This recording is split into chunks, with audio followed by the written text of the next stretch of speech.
So we're off. All right. Well, welcome to the Thomas and Philip Show, where we will be interviewing experts in performance, leadership, and personal development. Today we have Ebbe joining us.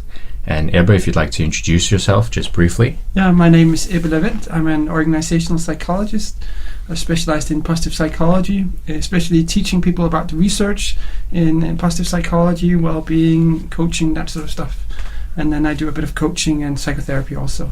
Okay, so you've done research. You've done the research side of it as well. Well, partly. I'm working on a PhD project, but I've been doing that for many years. The eternal PhD student. Yeah. Okay, but it's very valuable to be able to translate the actual theories to something applied. So you're an organizational therapist. Organizational psychologist, I normally call it. But okay. I have people who are stressed and they often come for therapy. Okay, so your speciality is people who either the entire organization or people that work within certain sizes of organizations. Usually it's people inside the organizations, like one-on-one or a group of people, a department or something like that. Okay, and your speciality is in positive psychology. Yeah. If you briefly like to introduce that. So positive psychology is a research area within psychology.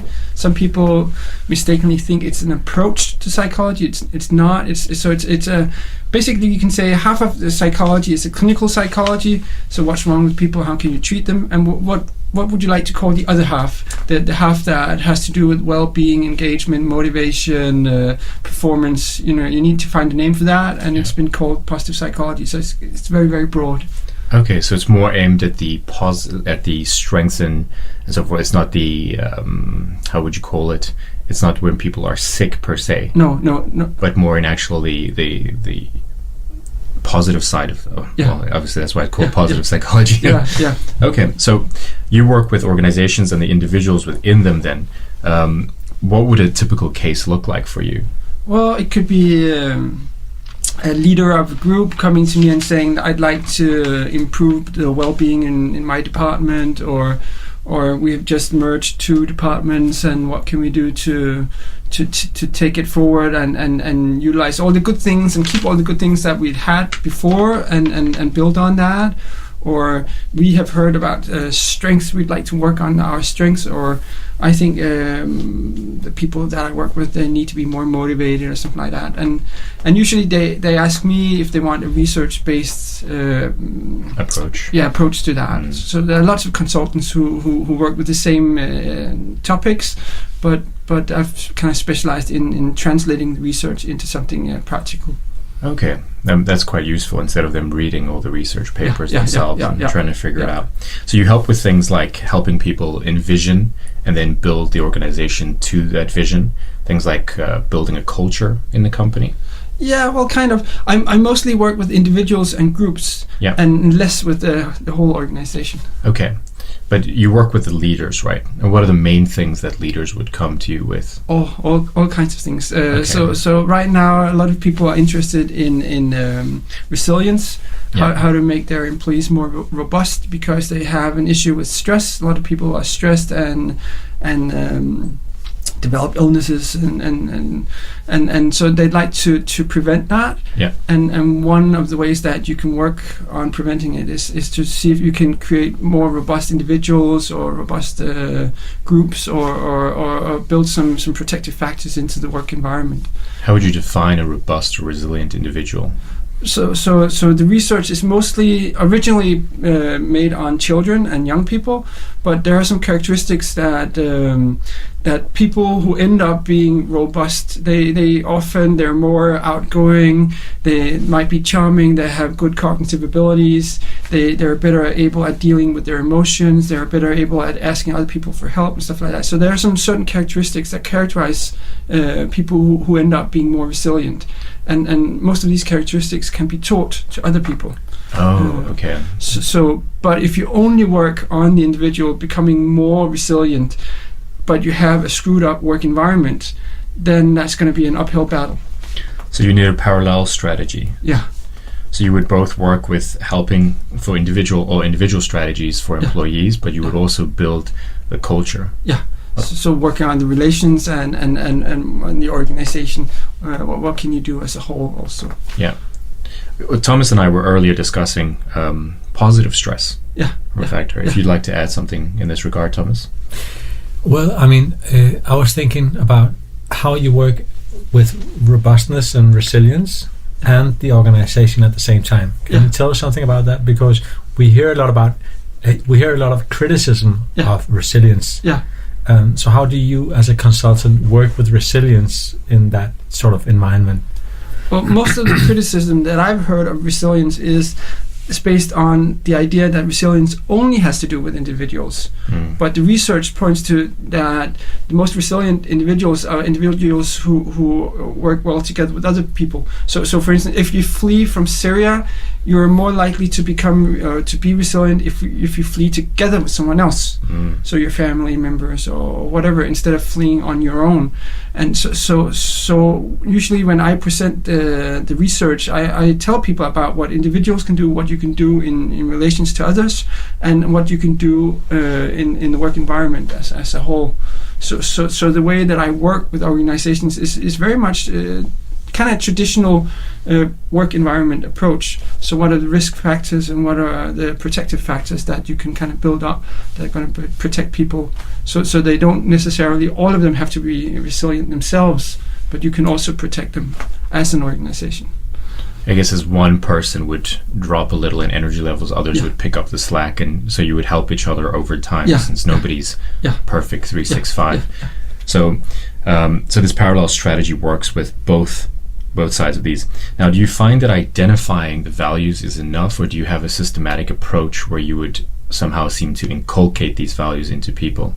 Normally values is not enough. You have to change things. Okay. So I used to work on market analysis, and you can ask people a lot about values and what they like, and then when you start asking them about behavior, it doesn't correlate. So they often value something but do something else for certain reasons. Okay. So I would never think that values would be enough to change a culture or something like that. But isn't that one of the consultants' jobs to actually work out what kind of values do we have and what do we do and how do we make that kind of go in sync? That would be one type of assignment. If they ask for that. Often I only have half a day or a whole day or something like that. Okay. And if they have asked for something else, then I can't go into that. But now I'm just like burning with this basic question of positive psychology in the media is met a lot of criticism and sort of discussion. Is there something about positive psychology that we should be aware of and should criticize, or is there something about the criticism? Well, there are lots of criticisms, and most of the criticisms that I've read are not, I don't think they're very good, actually. I like the criticisms that come from people who have read the research and know where the problems are, because there are problems in the research. Bad research, or things we have not researched yet, or things that cannot be generalized and stuff like that. And people who know that and then put forward a criticism, I find that interesting. But other people who have not read the research literature and just have a lot of prejudice and think that this is all bad and you just have to think positively and you force people to smile and stuff like that, I find that not very useful. I find that kind of dumbing down the whole area. So what you're saying is that the criticism hasn't got the quality that it should have. Some of the criticism, kind of. Most of the criticism does not have very good quality, at least what I've read. But some of the criticism does have good quality and kind of hits bullseye. What is that? Well, that certain things have only been tested on males, not females, or only on psychology students in the US, and cannot be generalized, or here's a culture difference, or this only works in a specific situation and not in other situations, or you've researched a lot on individuals, but we need research on a group, or for instance, resilience is a lot of the research is based on children, young people. Can you generalize that and use that on grown-ups in organizations? Do you really know what you're doing? And one of the questions that me and Philip would be interested in hearing you think about is the positive to negative ratio in performing teams. Yeah.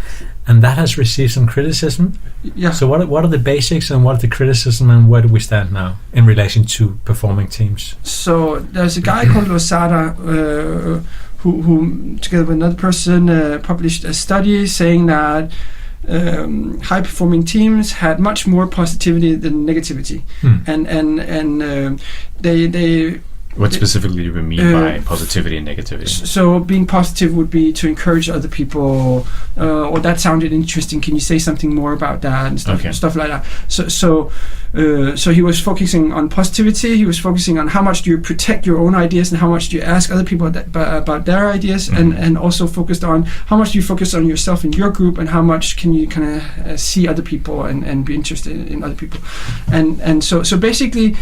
The basic part of the research, there's nothing wrong with that, but then they used a statistical formula to kind of calculate something, and they should have picked a different one. All right. And so the criticism is around that. But some of the people who criticize the study, they think, if you made that mistake, you probably also made other mistakes. But Ebbe, try and rewind. So what's the ratio that they found, and what do you think? So 5.5 to 1. So the most high-performing teams, they have 5.5 times more positivity than negativity, and they protect their own ideas, but just as much they ask other people about their ideas, and they talk about themselves, and they equally talk about other people. Okay. Whereas low performing teams have much more negativity. They protect their own ideas. They don't listen to other people, and they focus on themselves. There's no sharing. There's no openness. Yeah. Okay. So and that part of the story is correct, and it's also been tested in other situations. But the people, Losada, he goes on to work on the data using a statistical formula that was the wrong one. Okay. And so he ends up with a bigger conclusion, which is probably wrong or maybe partly wrong or something like that. And then you have all these conspiracy theories saying, then probably everything is wrong. All right. So the basics 5 to 1, 5.5 to 1 stands. Yeah. And what I think is really interesting as well is the finding that you protect your idea half the time and listen to the other guy's idea the other half of the time, because that's pretty much what development is. You have one foot in chaos and the other foot in order. Yeah. So that's that corresponds to the theory of learning of what's it called, differentiating and integrating, of being in that space between yin and yang, between order and chaos. And that's what the research shows. So that's beautiful. It's quite interesting. It's about believing in your ideas, but it believing in the other guy's ideas just as much. Yeah. In that kind of like 50-50 level, which is that's beautiful. I can see that how that would correspond with a high performing team. And I think also you could say the same thing about a good relationship. If you let the woman decide too much in everything, and suddenly she knows the best like 95% of the time, the relationship will go down. You need to stand your ground, even though you're not entirely sure that you're correct. Especially if you suddenly change your mind after 6 years of not standing your ground. Exactly. Then that's going to be hell on earth. Then she'll think that you don't like her anymore if you suddenly stand your ground. So like a 50-50 is like we could do that talk about relationships, really. Do you stand your ground 50% of the time with your woman? Oh, yeah, totally. Sure. You see the truth back home. Like, okay. But so a lot of the qualified critique you described, it sounds like those are natural critiques for a field that seems very young. Yeah. Right? I mean, it was Seligman that initiated the field in 1993. 1998. 1998, okay, so even younger. Yeah. Okay, so, but I guess a lot of those questions are being addressed by current research. Yes, some of them are. Like focusing on individuals is typical for psychology as a whole, not just positive psychology. Yeah. But it does create some problems because many of the tools that are created are only tools for individuals, and if there are problems for groups of people or organizations, they cannot really be solved by those individualized tools. So when consultants learn to work with the research from positive psychology, they still lack something, and they need to get knowledge and tools from Do you draw in from any other fields? Yeah, everything I know. Okay. so I don't really care where the research comes from or what kind of label it has. No. If I can see one of my customers needing something, then I'd like to learn about it. So you find whatever works. Yeah. That's sort of your golden rule there. If it works we can move forward with this. Yeah, if it works, it works. Okay. And so I don't really. I think the interesting part about research is that I can be proven wrong. I can have some ideas, some theories, and then I can find out after a couple of years, oh, that was wrong, and then I can kind of correct myself. Whereas if I only work based on theories, then I would kind of be dogmatic the rest of my career because no one would kind of prove me wrong. No. So You'd I be in think- an echo chamber. Yeah. Yeah. So I think the quality about research, I don't think you have to work research-based, but I think it kind of adds a quality to my work doing that.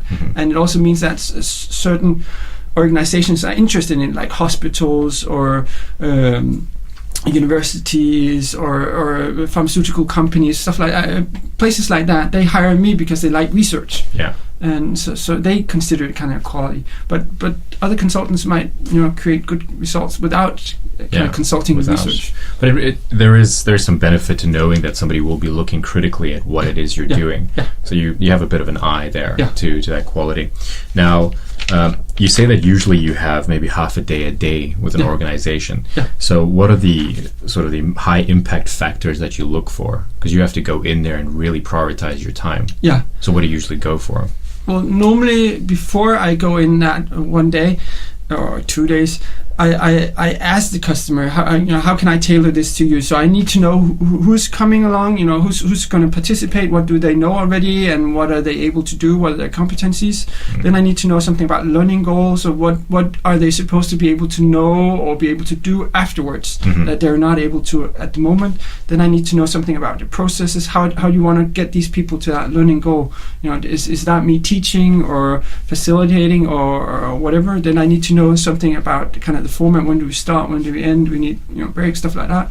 I need to know something about the content. Is there a specific content that you'd like me to go over or that we have to discuss? And then I need to know about practical details. Where is it going to be? And I need to know something about if there are several people involved, that you have this role, I have that role, stuff like that. So I have a lot of questions that I actually send them up front, and I like to So you're very prepared. Yeah. So Okay. otherwise, I'm unable to tailor the service. Yeah. And so in 1.5 weeks from now, I'm supposed to give a lecture at a library, and I don't know who's going to come there. So I cannot tailor it. So it's just a standard General lecture. discussion. But Okay. when I work with organizations, I kind of demand that they give me something to work with. Okay. Otherwise, the results will probably be much poorer.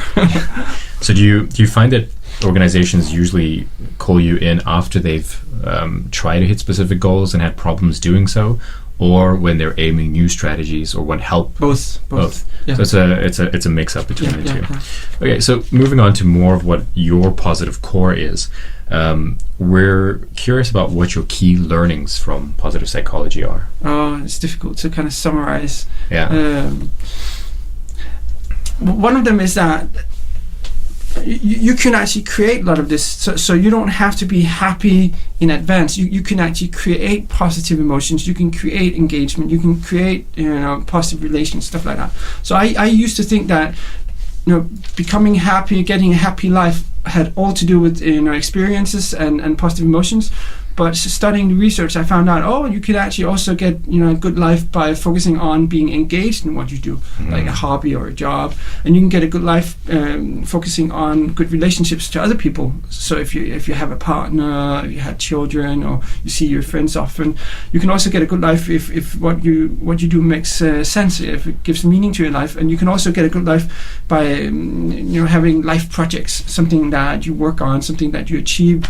So my focus on positive emotions was way too narrow in the beginning. So I learned that there are other ways that you can work on well-being. And I've also learned that you can improve performance. And all the ways that I just mentioned, positive emotions, engagement, relationships, meaning, they all kind of help you perform better. So people who feel good are normally better at performing. Okay. But you can feel good through action rather than wait to feel good. Yeah. Okay. And you can create good feelings. You creating positive feelings is kind of easy actually, but the trouble is that you have to do it over and over and over again because they disappear fast. So easy come, easy go. So it becomes a lifestyle then, Yeah. and you habituate that creation of good feelings. Yeah, you also do that, but you kind of have a range, so you can have negative feelings, you can have positive feelings, and you kind of move within that range. And if you want to lie in the upper part of that range, you have to do things that create positive emotions. And it's very simple, getting a hug or buying flowers or someone smiling at you or whatever you like, exercising, whatever. But for a lot of stressed people, those activities, they kind of they don't have time for that anymore. And so they end up doing a lot of activities that do not give them positive emotions, and then their ratio of positive to negative emotions become skewed towards the negative. Okay. That reminds me of what's happening in other fields of psychology, like in the cognitive behavioral therapy branch of things, where we talk a lot about that the feeling of self-efficacy or the feeling of self-worth or self-acceptance comes after the action, the self-assured action or the certain action. So you need to take the action and let the feeling or emotion grow from the action. You can't just sit and wait for the feeling before you do something. And also the science about what's it called, when you need to change a habit, it seems to make a lot of sense to change your environment, because a lot of our thinking and motivation is based on free associations, based on what's happening outside of you and inside of you, depending on what you do. So one of the best ways of changing a habit is actually, for example, walking a different way home to get some new associations. Yeah. So it's very sort of a prefrontal cortex based change. I mean, in order get clever, what does a good life look like, and how can you do that and see what happens? And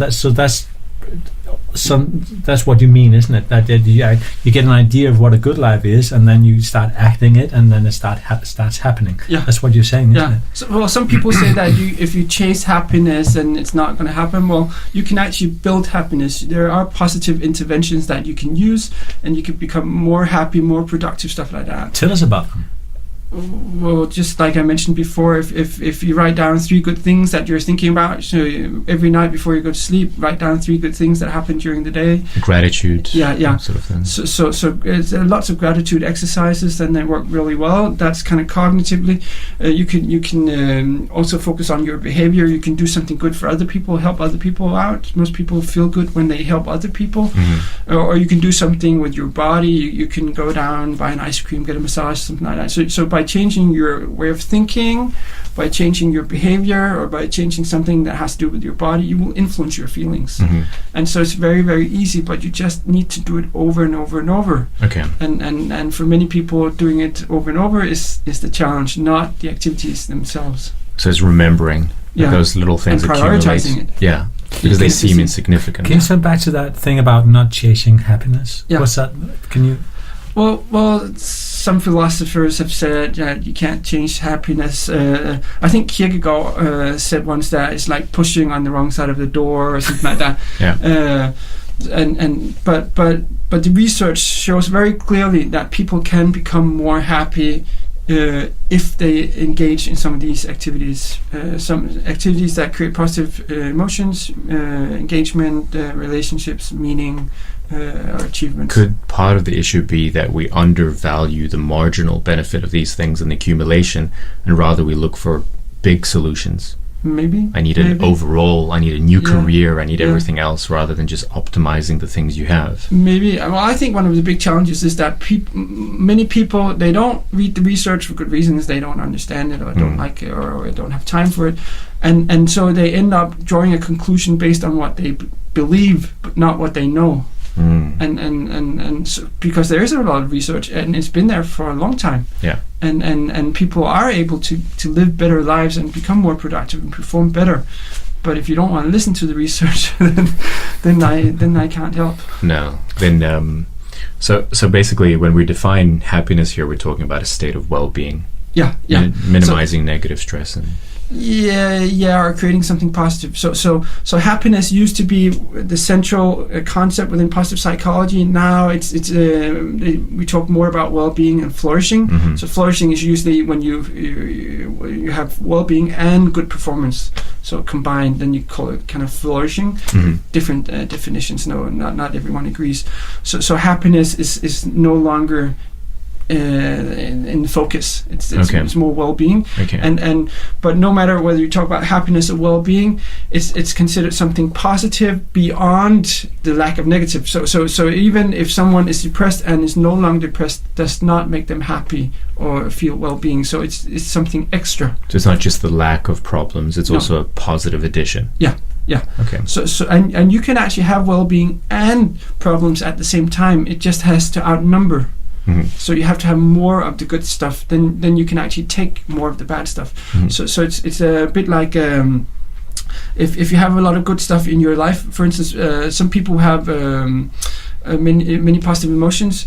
When they experience a trauma, they're more likely to be resilient.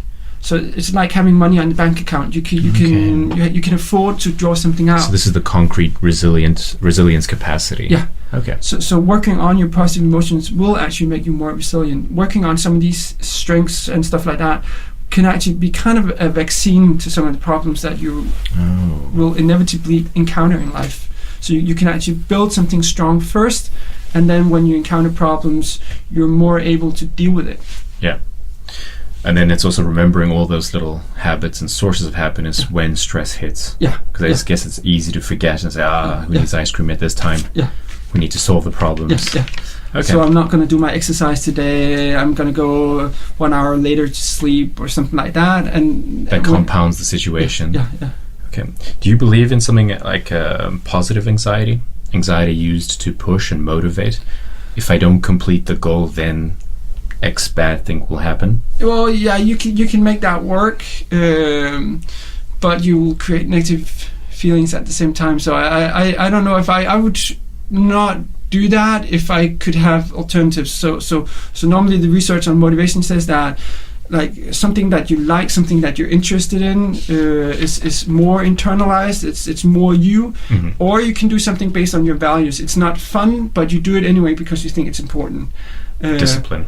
Yeah, so that's the second kind of motivation. Then you can do something because you feel, if I don't do this, then I promised these people and I will feel bad, and so I should do it, but I don't really like to. Okay. And then also you can have a stick and a carrot, like someone telling you, I'm going to reward you if you do it, or otherwise I'm going to punish you.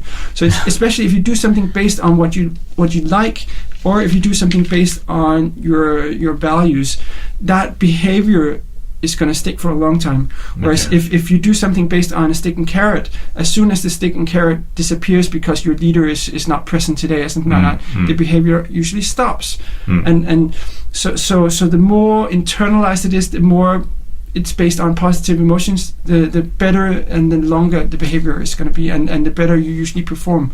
But if I'm unable, if I don't like the activity and I don't think it's important, then maybe I have to kind of use negative emotions to push myself. Okay, so they have their place in certain situations. Yeah. But don't use them all the time. No, I guess for bigger goals that are very difficult, it might you need everything you can get. Yeah, but I'm still trying to focus on how can I do this? How can I make this easy for myself? How can I have goals that are all aligned in a hierarchy? So what I do now kind of helps me achieve this, that helps me achieve that. I want goals that I pick myself that are concordant with my inner values. I like specific goals. I like stretch goals because they help me achieve more. So there's a lot of research on goal setting, but picking goals where you really have to fight against yourself. This is where Ebbe shows his basic assumptions. That's the positive psychologist talking, know, because normally you would sometimes, when working with changing habits, as I'm working a lot with cognitive behavioral therapy, then you would talk about what are the 5 things that may happen if you continue doing this thing, So, but in positive psychology, when you work as, for example, consultant, where appreciative inquiry is also underneath the umbrella of positive psychology somehow, then you go into an organization and then you talk about what is good, what do we want to improve, what can I do myself, what kind of good advice can I give to others. It's very much based on that sort of what can we do better. So with the outset on that basic assumption of positive psychology, that we need to focus on what we want, So isn't there a danger that organizations and people say, hey, wait a minute, I've got this pain, I've got this problem, I've got this thing that really bugs me. I mean, can't we talk about that? She, it bothers me so much. I think the boss is a narcissist, asshole, all that. So don't you meet that in your work with positive psychology? So what do you do? No. When I encounter a problem or a challenge, I kind of look for the research that's relevant in that situation. Mm-hmm. So if there's a conflict at work, I look at research on conflicts, not research on positive emotions or strengths or something like that. Okay. So some people have a tendency to they take an education, and then what they have learned they want to apply to all the things that they encounter, but sometimes it's not relevant. It's not the right research. So I kind of do it the other way around. I try to find out what are the challenges that you have, and do I have something that's relevant to that? Otherwise, I have to learn something new or send this assignment to someone else. Okay. So I have encountered other consultants who have used the concept of strengths in situations where it's not documented. Like when it comes to conflicts, the concept of strengths is not documented, that it works in helping people solve conflicts or deal with them. And there are other things that work. Yeah, and so I sometimes wonder, why did you do that? Why did you introduce that concept and those they have a tools? hammer and everything. Yeah, that's yet another basic assumption of positive psychology. Yeah. That you need to work science-based, evidence-based. You don't need to, but I think it's helpful. It's a good idea. Yeah. But otherwise, you have NLP practitioners, narrative consultants. You have all these different schools of thoughts in the consultant business, and as far as I know, the positive psychology movement is very much recognized by this science, this evidence-based approach. Isn't that true? Yeah. But some people don't read the research; they just like the positive flavor. Yeah. And then they think what they're doing is positive psychology, and they call it positive psychology. But researchers can kind of see through it and say, this is not what we're talking about, No. And so sometimes positive psychology gets a bad reputation because someone else kind of steals the brand, but do not study research. It lends itself out to all kinds of narratives about we just need to be more positive or something. This not this very serious critique. But it's a caricature of what is really happening. Yeah. Can I tell you about my crazy idea about Plato and the horses? If so, we can see if you can recognize that. So I've been teaching a bit in positive psychology for other people. I mean, people call me when they can't do things themselves, including you. So I did this basic allegory of the soul from the days of Plato, 500 years ago, 2,400 years ago, is that the soul has two horses. The soul is sat in a chariot, a horse wagon thingy, with two horses, a white horse and a black horse. And the white horse is noble on its way to the palace, and the black horse is governed by emotions, and that's the kind of energy that makes you unfaithful to your girlfriend and all these things, So you have these two energies, the noble one and the more sort of crazy horse. And as I see it, the basic perspective paradigm on working with the psyche is treating the black horse. If you got a client who's got anxiety or anger issues or whatever, then that's the black horse, doing all kinds of problems, and you need to kind of fix that black horse. So as I see it, positive psychology is kind of trying to get to know the white horse in front of you. Isn't that kind of the basic sort of metaphor? But some people think that focusing on the white horse means that you kind of deny the existence of the black horse. So you say that this is I have the truth and nothing else exists or something like that. That's not what people do. They just say we do research in another area. It's the strength-based research, for instance, which complements other areas of psychology. So they don't deny the existence. They kind of say this is we complement this, and so if you need to know about the other research, well, be my guest. It seems that most psychology is focused on the dark horse there. Yeah. And so what you have with positive psychology is just a little different view or actually quite completely different view, Well, yeah, which complements. Yeah, the it others. depends on what you mean by view, because so they use the same research methods. Yeah. So the basic idea of doing research is the same, but they just choose to focus on other things that have been less researched in the past. So before the Second World War, psychology, in psychology there was research in many different areas, but after the Second World War, most of the research funding was used on helping people, who are ill become well again.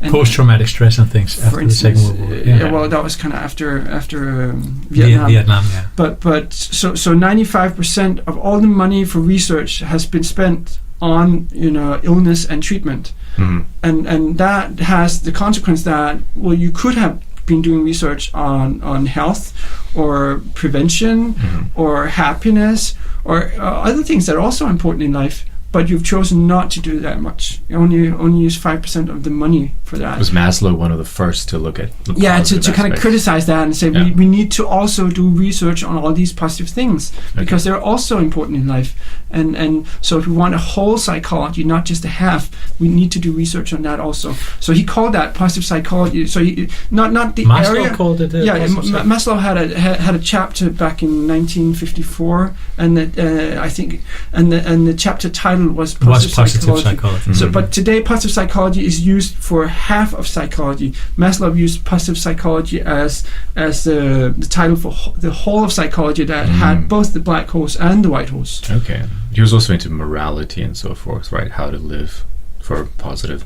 But the funny thing is, let me just go for it. say. So the thing is that positive psychology is one of the ways that philosophy has found its way back into psychology. Yeah, you can say that, yeah. Because the basic philosophical question is, what is the good life? Yeah. Exactly. And also, since the 1920s, where psychology wanted to be accepted as a science, back then when you created personality tests, you could focus on character strengths, but to kind of distance yourself from philosophy because you wanted to get recognized as a science, researchers didn't want to focus on ethics or character strengths and stuff like that. But back in 1998 and just after that, some researchers went back and said, okay, we kind of threw out something, not 100 years ago, but 80 years ago, something important. Yeah. We threw out kind of focusing on good things. So being kind, that's good. It's being wise is good. And yes, it has this moral quality, but we need to look at that also. It's like Cattell and Eysenck. They had these basic personality dimensions, which were pretty much introversion, extroversion, psychoticism. That's like, okay, that's the human being. How insane are you? That was the dimensions. It's quite an assumption, right there. Yeah. So Maslow, he's become a laughing stock at the humanities and social sciences the past, 30 years, 40 years. I mean, Maslow, they still teach Maslow in the business schools, and they take it quite seriously. And they kind of get to the conclusion that you cannot market any product to self-realization, the self-realization level, because that's not based on ego things. You cannot sell to it because it's more like a transcendent kind of level of being. But how come Maslow has become this kind of laughingstock in the humanities and social sciences the past decades? No, I think he didn't do traditional empirical research. So I think he had a lot of cases that were supposed to kind of illustrate his theories. It's very anecdotal. Yeah, and some of them were even wrong. So when the people were interviewed, they didn't maybe see themselves that way, or people who knew them would say that they were not like this. Yeah. And so he had, I would say he had an okay theory, but he like he didn't meet the scientific requirements of today. No. But his theories kind of been reintroduced, or it's become a little bit more popular again, because he was one of the first, or the first, to use the expression positive psychology. And positive psychology does build on a lot of inheritance from the humanistic approach. Some of the ideas, some of the theories, stuff like that. The meaningfulness. Yeah. And you know. And the system is quite attractive in its simplicity, and like the hierarchy of needs. Yeah. Sort of gives you a quick overview of humanity, and if I have my survival needs met, I can move up, and here I'm self-actualized in Buddha. That's it. But research on needs, more modern research can kind of boil it down to 3 psychological needs that kind of a more correct way of describing it than Maslow's hierarchy. And also Maslow's hierarchy has been criticized for you don't need always to have the basic needs first before you can move on up into the... Most artists and entrepreneurs they live in pizza boxes and... the concentration camps and poor people in really poor countries, they might be starving and still give out their food to people who are starving. As far as I remember, Maslow also said that. Yeah. So I think some of the criticism comes from people who have not really read what he actually said, because he said also that there are exemptions to this. You know, it's just of course. But the reason why I mention Maslow is because I know from the field of psychology that Maslow and Rogers have been a bit sort of, you know, not been part of the basic of what we read at university. Rogers is Rogers is much more popular because he started kind of research on psychotherapy, like what works, what does not work. And like that's a very popular subject. But he's part of. I mean, people who study positive psychology, they study Rogers as well, don't they? Not really. Some of them, like the whole humanistic approach, has been criticized a lot for not having, you know, traditional randomized controlled trials kind of approach to research. I don't know about Rogers, but he is kind of popular, but not often mentioned, because most often you hear the newest research. But the reason why I'm saying this in this interview about positive psychology is that I think that with positive psychology you may have a renaissance of some humanistic principles, which have been out of the limelight for several decades. And one of them is Maslow, another one is Rogers, and probably Adler, you know, self-actualization. Maybe. Okay. But most often where I've been, you know, at conferences, or I did a master's program at University of Pennsylvania, they focus on the newest research. So then you don't necessarily hear about the classics. Yeah, that's how it works. And often theories become better over time. So whatever's lasted is also like survivor bias, or at least has lasted over time. Yeah, but most theories actually change over time. So there's a motivational theory that's about 40 years old called self-determination theory. Yeah. And that's a long time for a theory to kind of survive. And that's still in the business, isn't it? Yeah. That's very popular, and but it's also based on research. What does self-determination theory say? So it says that we have 3 basic needs. We have the need for autonomy, so it's no fun if someone else wants to decide over you all the time. Yeah. We have a need for competence, so we need to feel that we're good at what we do, and we have a need for relatedness. So being all alone is not good for you. If you have these 3 needs fulfilled, then you'll be more happy, productive, and all sorts of things.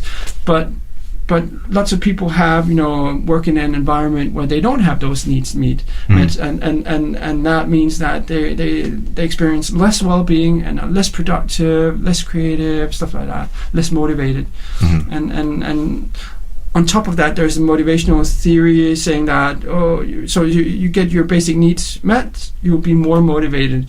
So internal motivation, that you like what you do, is you're more likely to experience that if you choose it yourself. If you so autonomy, congruent with your inner so autonomy voice, and feeling that you like things kind of stick together. Whereas if somebody else picks it for you with a stick and carrot, then it's less autonomous, and therefore you won't get that need fulfilled, and you will be less motivated. Self-determination theory. There's a lot of talk about that. Yeah, we can even do a podcast on that. We could go into deep. But I've got some criticism of positive psychology that we need to level at Ebbe from our friend Jordan Peterson. Okay, go right ahead. Jordan Peterson, I'm not sure, the professor of psychology, Jordan Peterson, I'm not sure that he has actually sort of read very much of positive psychology, but he says that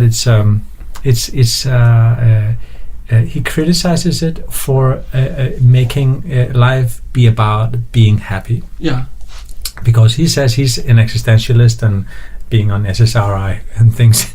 But he's an existentialist, saying that most good things in life are kind of permeated by stress and doubt and fear, perhaps even anger. I mean, going to a job interview, exam, the girlfriend, having the kid, with all the pain and what is coming out there, and how can I deal with that? And so a lot of our life projects are fraught with stress. Yeah, and that's why the meaningful life is the life where you aim at something out there which is meaningful. Yeah, and so that you can, like Nietzsche said, if you have a why, you can bear any how. Yeah, yeah.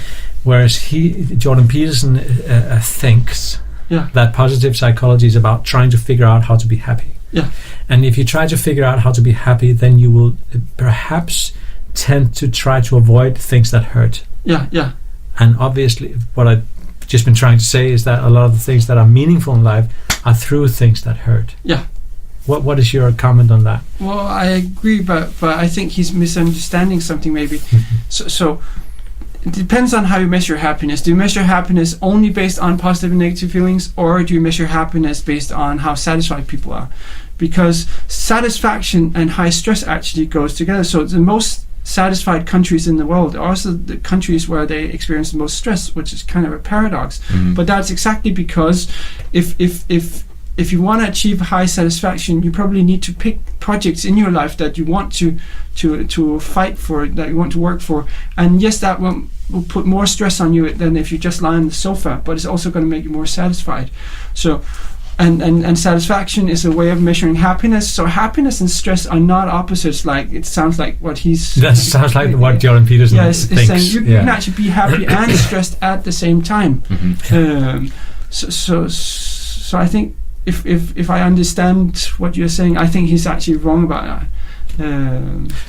What I was thinking is that Seligman, who's done this huge research on happiness or well-being, he finds he isolates three factors: hedonism, just enjoyment, pleasure, flow, being engaged in whatever you're doing, and meaningfulness, doing something that is beyond you, or something that is important to other people as well.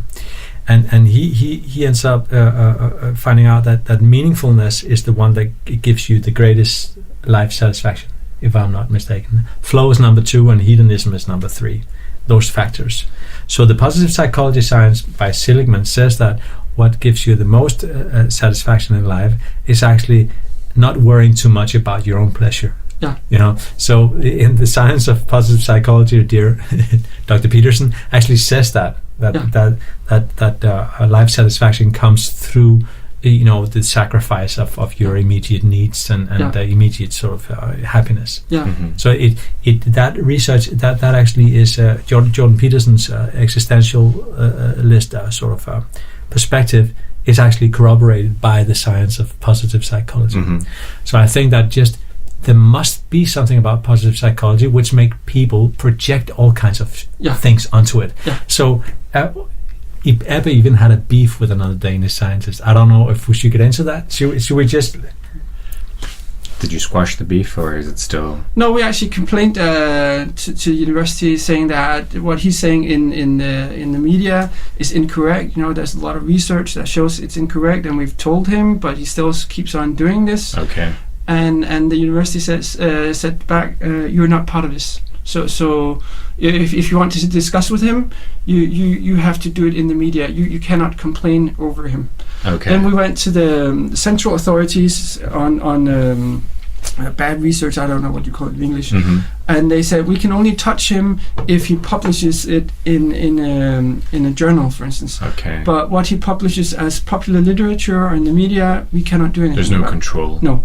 So basically, a professor at university can say anything in the media, and no one can kind of get at him. What was he saying? Well, he was saying that you should dump your coach because it doesn't work, and you should say no to things. You should self-help literature doesn't work, even though research says it does in certain areas. And so mindfulness is bad. And self-realization is just egotism. Okay. So basically, he was saying a lot of things that were contradicting the research. Okay. And when you kind of confronted him, saying that, why do you have this? These conclusions. Where do you get these from? Yeah. And he was not able to point to research. His personal preferences. Yeah. And Yeah. wanting The thing to build a name for but, himself. Yeah. But this is a micro example. It was not nice for you while it lasted. It was kind of a beef.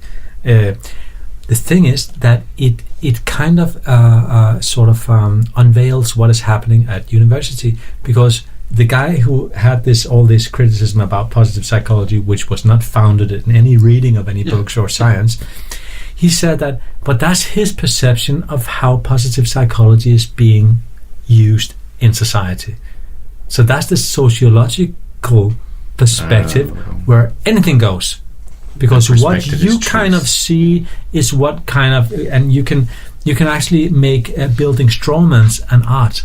Yeah. So he made a beautiful strawman out of positive psychology, and lit it on fire. And Ebbe stood there saying, "What are you doing? I don't even recognize what you're setting on fire, man." Yeah. So that's what's still happening with positive psychology, and what to do about it is difficult to kind of work out.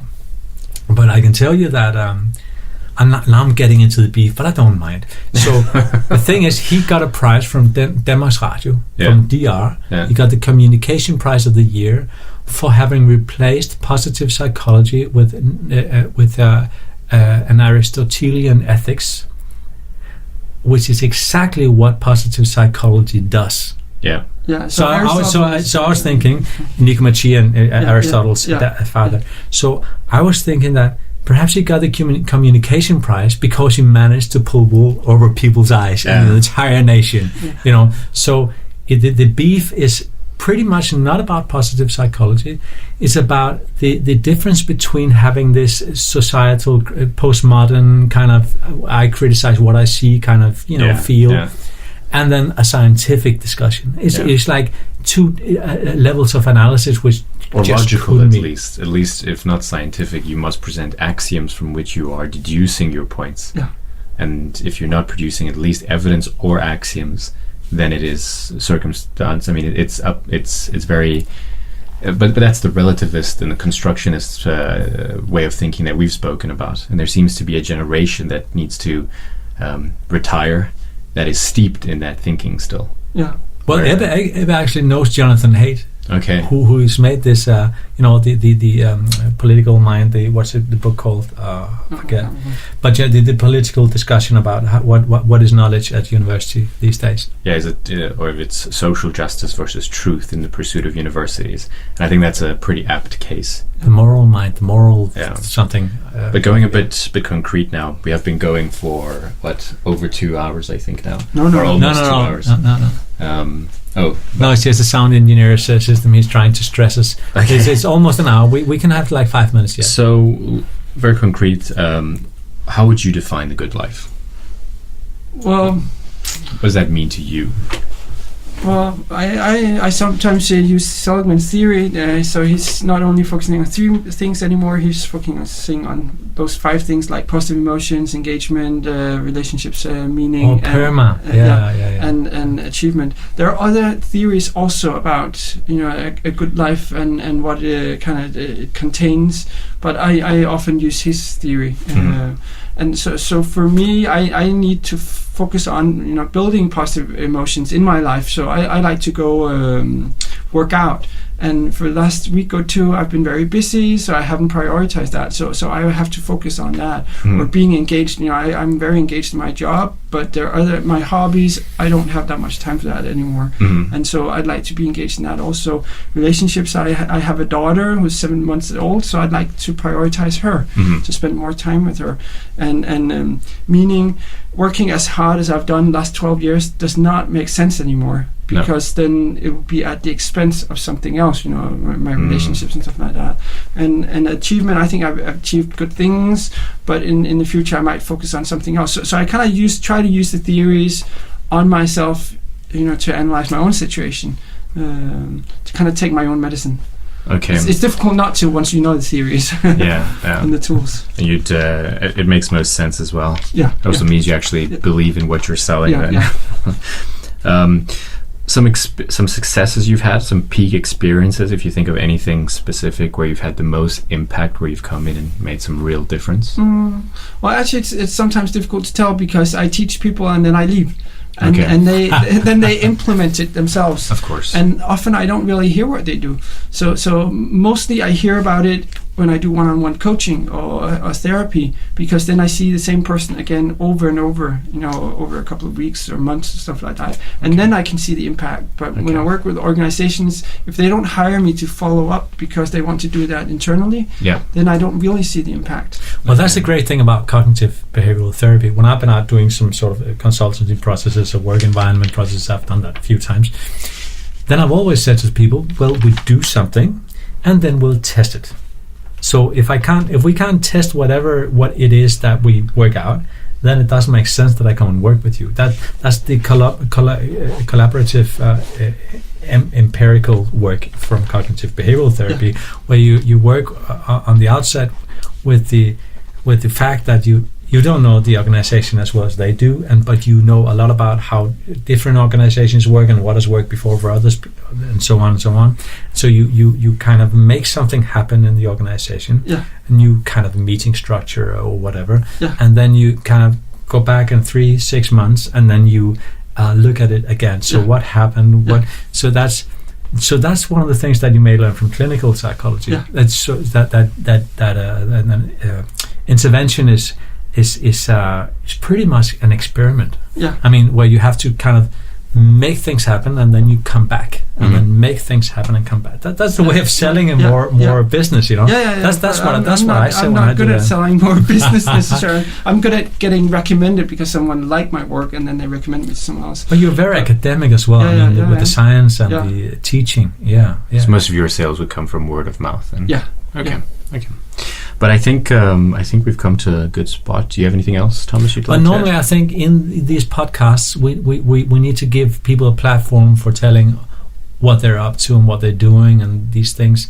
And I know that you've got a few courses lined up, or you've got a web page. It's called, what's it called? Positivpsykologi.dk. Positivpsykologi.dk. And you're doing a lecture on Frederiksberg Bibliotek. What's the date? Resilience. It's 27th of February. So you have a few things lined up. And people can find out about all that on your website. On my website, Okay. We'll put that in the notes. We'll put a link to that in the notes. That's great. I think we didn't really get Ebbe onto sort of a slippery kind of. Ebbe's a researcher. But he can see that stuff coming from a mile away. But I wanted to have criticized Ebbe a little bit more, but or not as a person, but your sweater doesn't match your eyes. So But how was it being here? How was this? Was it okay?